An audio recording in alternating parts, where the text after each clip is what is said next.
Je vous salue dans le nom du Seigneur Jésus-Christ. Et je bénis Dieu une fois de plus pour cette occasion qu'il nous donne de nous revoir. Vous savez, chaque fois que nous nous revoyons, nous devons être remplis de joie. Pourquoi? Parce que se lever, se coucher n'est pas une routine, c'est une grâce de la part de notre Dieu. Et c'est un privilège quand nous nous retrouvons dans la présence de Dieu comme nous le sommes ce matin. Bien-aimés, laissez-moi vous dire que nous sommes privilégiés. Peut-être qu'en ce moment, tu es là physiquement, mais je te dis, reviens ici, viens ici, c'est ce qu'il faut être. Parce que ceux que tu peux envier, ils sont morts. Tu les vois marcher, mais ils sont morts. Amen, hein? Toi qui es ici, tu es vivant. Alors, si tes pensées étaient en train de vagabonder, si tu étais en train de te dire, mais que ça finisse vite, je te dis, calme-toi. Parce que le Seigneur dit que c'est dans le calme et dans la tranquillité que vous connaîtrez la réussite. Amen, hein? Bien-aimé, si je te dis que le monde est pourri, je ne serai pas en train de faire une invention. Le monde est réellement pourri. Vous savez, les États-Unis, on les appelle la nation la plus puissante au monde. Mais quand une personne qui aspire à diriger un pays comme les États-Unis passe tout son temps à insulter, à dire des choses inimaginables pour un homme de ce niveau-là, mais à quoi le monde ressemble? Les gens se disent qu'ils sont en paix, les gens disent qu'ils font de bonnes choses, ils n'ont besoin de rien, mais ils n'ont aucune paix. Et c'est pourquoi ce matin je suis venu t'annoncer que dans ces chaos, il n'y a qu'une seule solution. Dans ces chaos, il n'y a qu'un seul chemin. Si tous les chemins mènent à Rome, il n'y a qu'un seul chemin de la vie. Si la fin justifie le moyen, il n'y a qu'une seule solution pour tous nos problèmes. La seule solution, c'est Jésus-Christ de Nazareth. Amen. Amen. La seule solution à tous tes problèmes, bien-aimés, c'est Jésus-Christ. Est-ce que tu peux dire à ton ami, à ton voisin, la seule solution à tes problèmes, c'est Jésus-Christ? Bien-aimé, il peut t'arriver que deux fois tu es chez toi à la maison, tu commences à t'inquiéter. Ah, si j'avais. Ah, si j'étais. Tu regardes le voisin qui est devant toi, mais comment lui il fait pour avoir tous ces millions? Alors que moi j'ai pris Dieu, je n'ai rien. Tu peux aussi t'asseoir comme ça m'arrive régulièrement devant la télé et d'entendre et de voir sur TVA le mercredi généralement des gens qui gagnent des grandes sommes d'argent. Comme si c'était un petit jeu de rien du tout. Et tu commences à te demander, mais pourquoi Dieu ne donne qu'à eux? Bien-aimé, tu ne connais pas les tourments que vivent ces gens-là. L'apparence peut te tromper, bien-aimé. Tu peux être en train de te dire, mais moi, ce Dieu que je prie, et ainsi de suite. Ah, frère, je voudrais paraphraser le frère Michel Bakenda. Si tu n'as pas aujourd'hui, demain il te donnera. S'il ne te donne pas demain, il te donnera après-demain. Si après-demain il n'a pas donné, il donnera toujours. Amen, hein? Amen. Pourquoi? Parce que toi, en Jésus-Christ, tu as une chose que d'autres n'ont pas. Cette chose-là s'appelle l'espérance. Et c'est pourquoi je voudrais te dire aujourd'hui que la seule solution à tous tes problèmes, quels qu'ils soient, c'est Jésus-Christ de Nazareth. Attache-toi à ce Jésus-Christ-là. Lis la Bible. Tous ceux qui se sont attachés à lui n'ont pas été déçus. Et toi aussi, il ne te décevra pas. Je pourrais aller plus loin. Peut-être qu'au moment où je te parle, tu es peut-être à la porte de l'église. Ah, j'ai vu ceci, j'ai vu cela.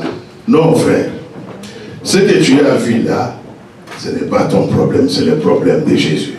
Mais toi, ton problème à toi, c'est d'attacher à Jésus-Christ. Que cela soit ton seul focus, que cela soit ton seul problème. J'ai vu papa Ben faire ci, faire cela, ça ne devrait pas être ton problème, c'est le problème de Jésus-Christ. Laisse papa Ben dealer avec Jésus-Christ. Mais toi, attache-toi à t'accrocher à Jésus-Christ.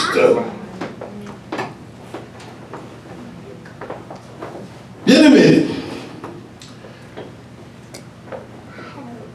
tu ne t'es jamais rendu compte que les Occidentaux, que toi tu as envie, hein? Toi tu as envie les Occidentaux, non?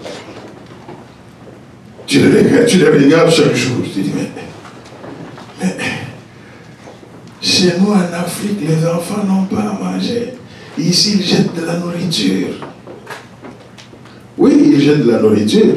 Mais ce qui est curieux, c'est qu'ils ont envie de temps à autre d'aller se promener aussi pieds nus en Afrique.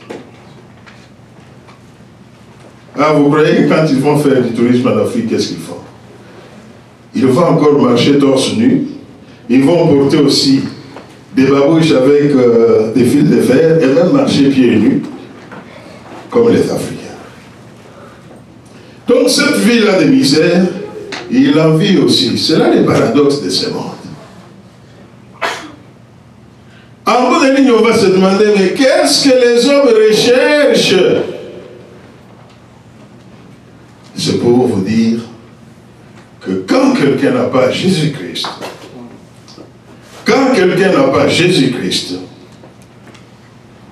moi je ne l'envierai pas, parce que je me souviens de ce que j'étais quand je n'avais pas Jésus-Christ. Comment peux-tu imaginer que tu es assis chez toi, sans raison apparente? Non, il faut que je sorte. Tu te promènes, tu ne sais même pas où tu vas, puis tout d'un coup, tu te réfugies dans un débit de boisson. Tu commences à boire, tu commences à boire, tu commences à boire. Tu sens que tu es ivre, mais tu ne t'arrêtes même pas. Et puis, quand tu discutes avec les amis qui sont très intellectuels, là, tu te dis non! Je pense donc que je suis. Et comme je pense donc que je suis un homme, c'est-à-dire que je suis un animal raisonnable. Mais entre nous soit dit, si tu étais raisonnable, comment as-tu pu boire jusqu'à t'essouler sans raison? Est-ce qu'un animal raisonnable va juste se saouler pour s'oublier soi-même? Il y en a qui se saoulaient jusqu'à faire pipi dans les années. Mais ils disent, ils sont raisonnables. Non, bien-aimé, laisse-moi encore insister pour te dire que sans Jésus-Christ, on n'est rien. Et la seule solution à tous nos problèmes, c'est Jésus-Christ. Vous savez, ce pays-là, Canada, il est classé parmi les meilleurs pays au monde où il fait bon vivre. Mais vous êtes au courant qu'il y a des gens qui se jettent devant les métros. Vous êtes au courant qu'il y a des gens qui vont monter sur le pont Cartier, et Jacques Cartier, et ils sautent. Vous savez qu'il y a des gens qui se suicident. Dans un pays où il fait bon vivre. Dans un pays où l'on jette la nourriture. Pourquoi ça? Comment peut-on se suicider dans un pays où il fait bon vivre? Lorsqu'en son temps, on a essayé de trouver des solutions, on a essayé de savoir pourquoi cela s'est passé, on apprendra que non, tout le monde là se suicide parce qu'il n'a pas le goût de vivre. Encore un paradoxe. Ils ont tout. Nous les envions. Mais eux n'ont pas le goût de vivre. Est-ce que vous y comprenez quelque chose, vous? Moi, ça me donne des maux de tête. Quand est-ce qu'on arrive à ne pas avoir le goût de vivre? Quand on n'a pas d'espérance. Mais toi et moi, tant que Jésus-Christ sera, et Jésus-Christ, il est je suis. Amen. Hein? Amen. Il est je suis. Parce que je l'ai entendu dire aux Juifs un jour, avant qu'Abraham ne fût, moi je suis. Il n'a pas dit j'étais, il a dit je suis. C'est-à-dire que je suis aujourd'hui, je suis demain, je suis hier, je suis toujours.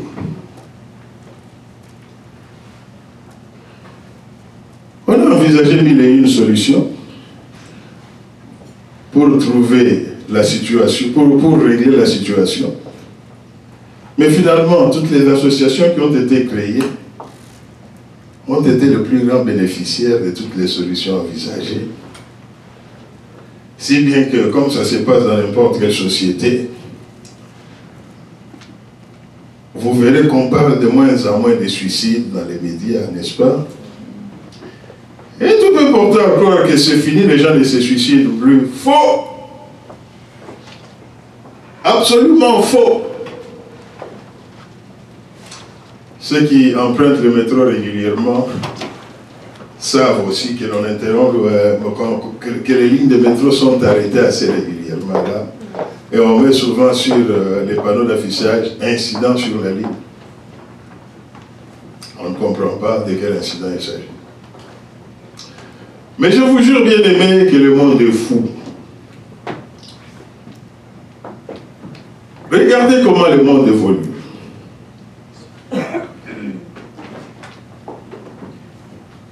Vous vous imaginez qu'un homme se prenne d'un autre homme, qu'une femme se prenne d'un autre homme, et l'on veut ériger ça en norme de société. Oh, chers parents, si vous n'avez pas l'habitude de prier avec vos enfants, c'est une erreur. Vous ne savez pas ce qu'on enseigne à l'école. Mais moi, je suis enseignant. Vous savez, dans nos écoles là, il y a même des grandes affiches publicitaires pour promouvoir, comme dans l'affiche que j'ai vue dans mon école là, homosexe seul. Pour dire au monde que non, il ne faut pas avoir ce qu'ils appellent l'homophobie. Je ne sais pas moi. Si ces gens-là ont bien étudié, parce que homo et phobia,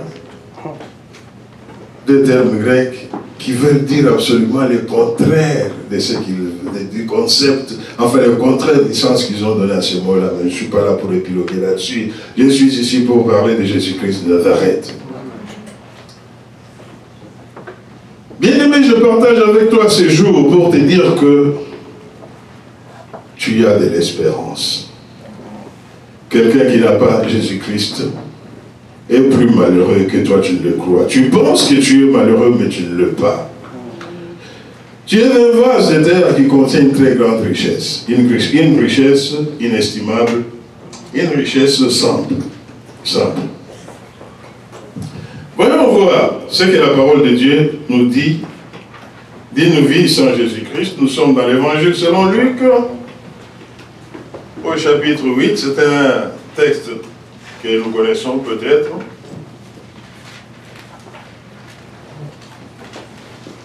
Nous lirons à partir du verset 26e. Luc 8, verset 26, nous lirons jusqu'à nous arrêter au verset 39. Voici ce que la parole de Dieu nous dit. Ils abordèrent dans le pays des Gadaréniens, ils, c'est-à-dire le Seigneur Jésus-Christ et ses disciples. Quand on dit ils abordèrent, c'est-à-dire qu'ils étaient dans une barque.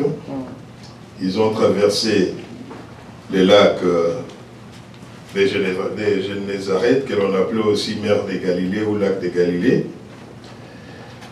La Bible dit qu'ils abordèrent dans le pays des Gadaréniens qui est vis-à-vis de la Galilée. Lorsque Jésus fut descendu à terre, un homme de la ville vint à sa rencontre. Il avait des démons depuis assez longtemps. Il ne portait pas de vêtements et n'habitait pas dans une maison, mais dans les tombeaux. Quand il vit Jésus, il poussa un cri, se jeta à ses pieds et dit d'une voix forte, « Que me veux-tu, Jésus, fils du Dieu très haut? Je t'en supplie, ne me tourmente pas. » Wow. Est-ce que Jésus tourmente les gens? Avant qu'elle ne soit démon. Jésus ordonnait en effet à l'esprit impur de sortir de cet homme, car il s'était emparé de lui depuis longtemps. On attachait le démoniaque avec des chaînes et on lui mettait les fers aux pieds pour le garder. Mais il rompait les liens et il était entraîné par le démon dans les endroits déserts. Jésus lui demanda, « Quel est ton nom ?» « Légion, répondit-il, car de nombreux démons étaient entrés en lui. Il suppliait Jésus de ne pas leur ordonner d'aller dans l'abîme. Il y avait là sur la montagne un grand troupeau de porcs en train de chercher à manger. Les démons supplièrent Jésus de leur permettre d'entrer dans ce porc. Il le leur permit. Les démons sortirent de cet homme, entrèrent dans les porcs, et le troupeau se précipita du haut de la falaise dans les lacs et se noya. Quand les gardiens du troupeau virent ce qui était arrivé, ils s'enfuirent et rapportèrent la nouvelle dans la ville et dans les campagnes.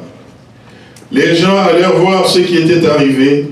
Ils vinrent vers Jésus et trouvèrent assis à ses pieds l'homme dont les démons étaient sortis. Il était habillé et dans son bon sens. Alléluia. Amen. Ils furent saisis de frayeur. Ceux qui avaient été témoins de la scène leur racontèrent comment les démoniaques avaient été guéris. Alors, tous les habitants du pays des Gadaréniens demandèrent à Jésus de s'en aller de chez eux, car ils étaient saisis d'une grande crainte. Jésus monta dans la barque pour repartir.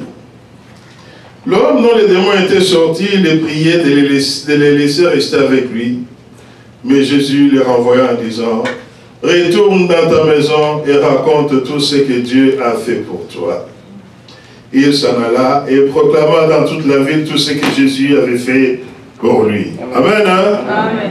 Bien-aimé, la Bible dit que le Fils de l'homme a apparu pour détruire les œuvres du diable.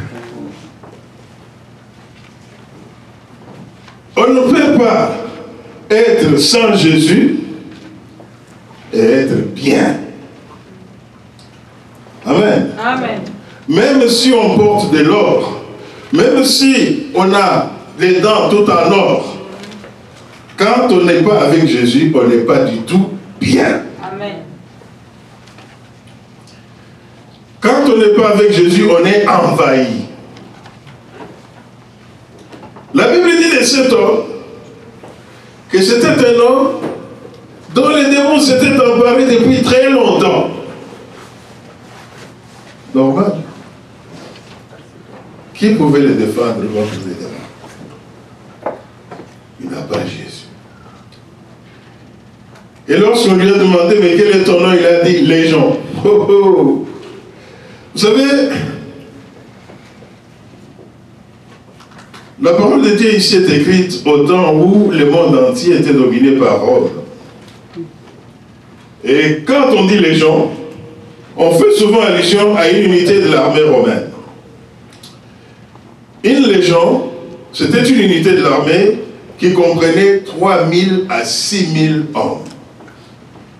C'est un peu d'imaginer un seul instant, un homme envahi par au moins 3000 démons. Imaginez tout un instant seulement que dans un individu, il y a 3000 démons.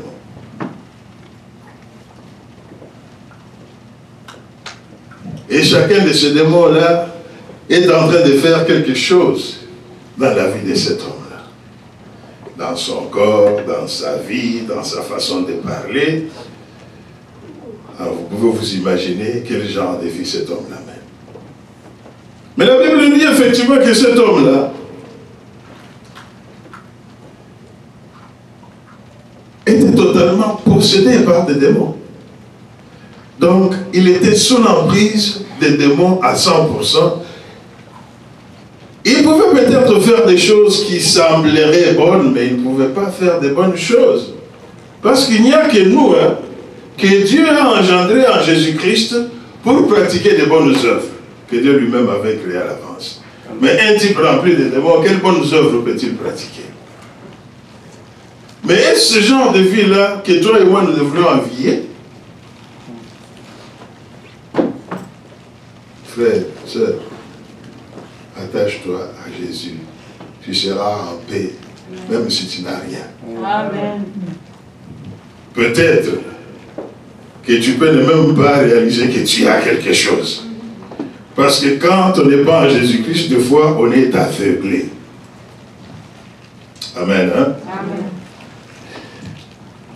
La Bible dit de cet homme-là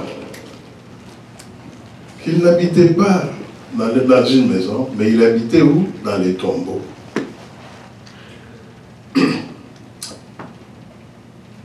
Quelqu'un qui va habiter dans les tombeaux. Est-ce qu'on met des vivants dans les tombeaux?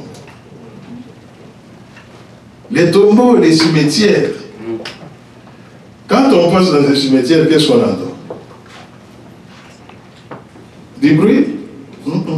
C'est le silence. Pourquoi? Parce qu'il n'y a pas la vie.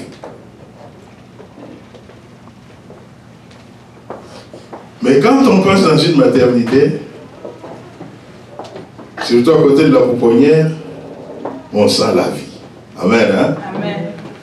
Un homme qui vit dans les tombeaux est mort. La Bible nous dit que quelqu'un qui n'a pas Jésus-Christ est mort. Frère, sœur, tu n'as pas Jésus-Christ, dis-toi que tu es mort. Mais comme tu viens en ce lieu, tu as l'espérance. Tu as l'espérance d'être rendu à la vie. Pourquoi? Parce que Jésus est ici présent.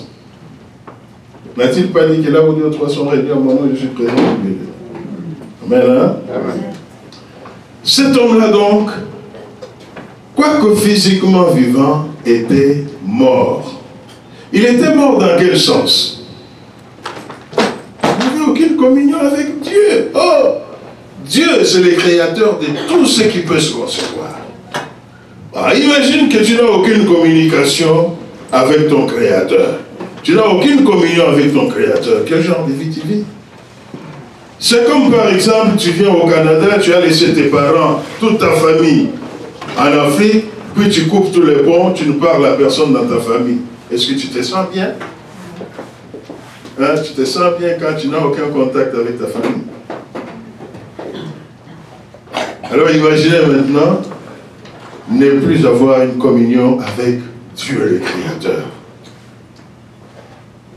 Parenthèse ici, il y a des gens qui vous disent, ah, vous pouvez vous dire, ah, je connais des amis qui sont athées. Mais approche-toi du athée. Parle avec lui calmement, doucement, gentiment.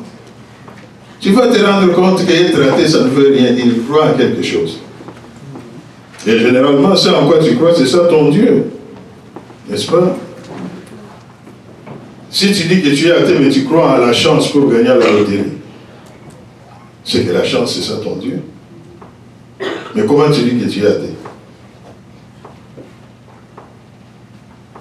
Parenthèse fermée.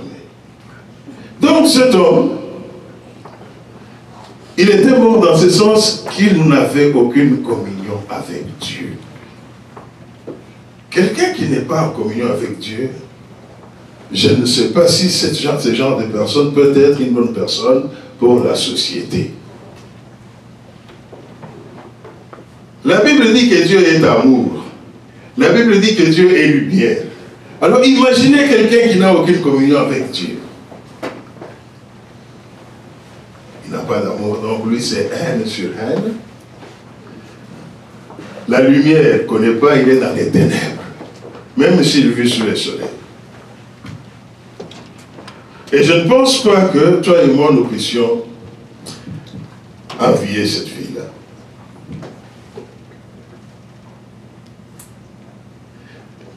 La Bible dit de cet homme qu'on l'a attaché avec des chaînes.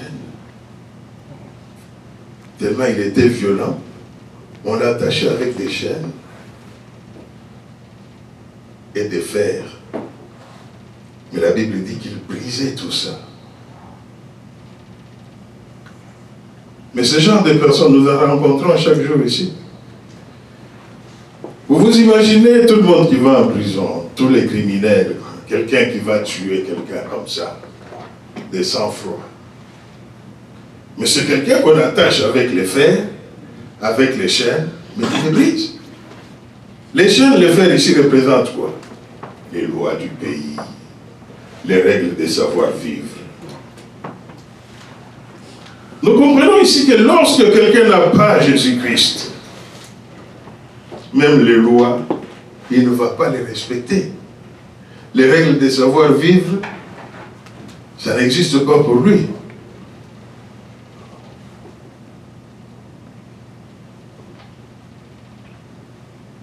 Bien-aimé, tu te poses beaucoup de questions, tu imagines que tu as plein de problèmes. Souviens-toi, Jésus-Christ a dit, venez à moi, vous qui êtes fatigués et chargés.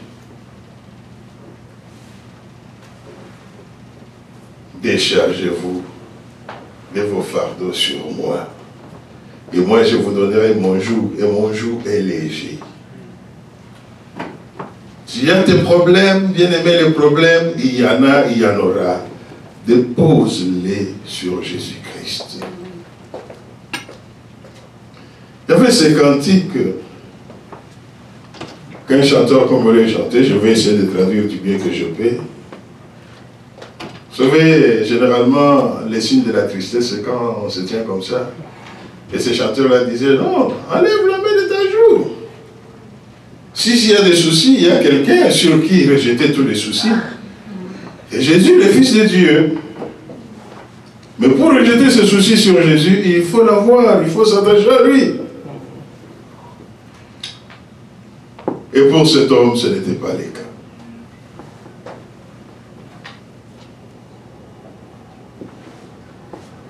La Bible dit aussi que cet homme était nu. Ah, quelqu'un me dira, mais papa Ben, au jardin d'Éden, Adam et Ève étaient nus, non? La Bible va même jusqu'à dire qu'il n'allait éprouver aucune honte. Mais qu'est-ce qui est arrivé quand les serpents étaient intervenus dans leur vie? Ils ont réalisé qu'ils étaient nus, ils ont éprouvé la honte.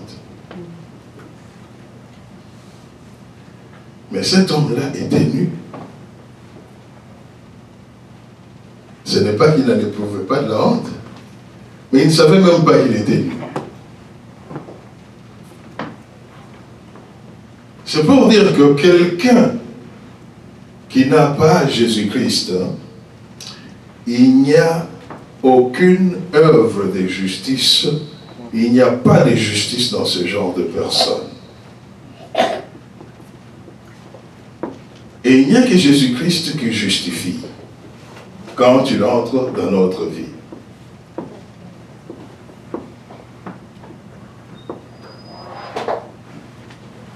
La Bible ajoutait que tellement cet homme était violent, personne de la ville de Gadara ne pouvait même pas passer du côté du bras de la mer. C'est vrai que Gadara était une ville de la Décapole. La Décapole, c'était un groupe de 10 villes qui étaient décidées à s'attacher à la civilisation hellénique, qui ne voulait pas de la domination romaine. C'était une ville en Palestine. Bon, elle était en majorité habitée par des gens qui n'étaient pas juifs, mais et les juifs qui habitaient dans la ville, et les non-juifs, tous se sont retrouvés dans le même panier. La loi des juifs leur disait que non, les porcs, c'est un animal impur. Je ne suis pas en train de vous dire ne mangez pas les porcs, hein? Moi j'en mange. Je dis que la loi des juifs à l'époque. Vous vous rappelez, dans la Bible, Dieu a dit à Pierre, Pierre a vu descendre, a eu une vision, il voyait descendre même les porcs. Dieu lui a dit, tu es mange. Pierre a dit, non, moi je ne veux pas. Dieu lui dit, mais c'est que moi, je considère pur, pourquoi toi tu le considères impur? C'est-à-dire que cette loi-là ne s'applique plus à nous. Nous sommes l'Église du Seigneur, nous ne sommes pas Israël. Nation, bien entendu. Nous sommes Israël spirituellement, mais nous ne sommes pas la nation d'Israël. Et cette loi-là n'existe plus aujourd'hui. Et nous pouvons manger tout ce qui se vend au marché pourvu que nous le fassions avec action de grâce. Si tu vas dans un pays où les gens mangent du serpent, mange, tu n'en mourras pas. Écoutez, moi je ne mangeais jamais les escargots. Vous imaginez, dans mon Kasaï natal, là, manger des escargots, on va te prendre pour un sorcier. Mais lorsque je suis arrivé dans une contrée où l'on a mangé, ah mais j'en ai mangé, j'ai trouvé que c'était bon. Je n'en ai développé aucune allergie et je n'en suis pas mort, bien au contraire. Le Seigneur me soutient encore. Cela dit, je voudrais tout simplement attirer l'attention sur le fait que les Juifs étaient un peuple mis à part. Mais à cause de cet homme-là, qui ne leur permettait pas d'arriver au bras de la mer, et nous avons vu dans la Bible que les Juifs étaient plus des pêcheurs. Donc, même les Juifs qui étaient dans la Décapole ne savaient plus aller pêcher. Comme ils ne pouvaient plus, et comme ils ne pouvaient pas mourir de faim, ils n'avaient d'autre choix que d'enfreindre leur loi. Ils s'étaient mis aussi à élever les porcs comme tout le monde dans la vie. C'est pour dire que un homme qui n'a pas Jésus-Christ, un homme qui est sous l'emprise totale des démons, il faut faire attention avec lui. Parce que si vous n'êtes pas blindé vous aussi, il risque de vous entraîner. Soit par crainte, soit par peur. Il était tellement violent que les gens de la ville avaient peur. Mais cet homme vivant cette vie-là, cette vie que toi et moi ne pouvons pas envier, a vu un jour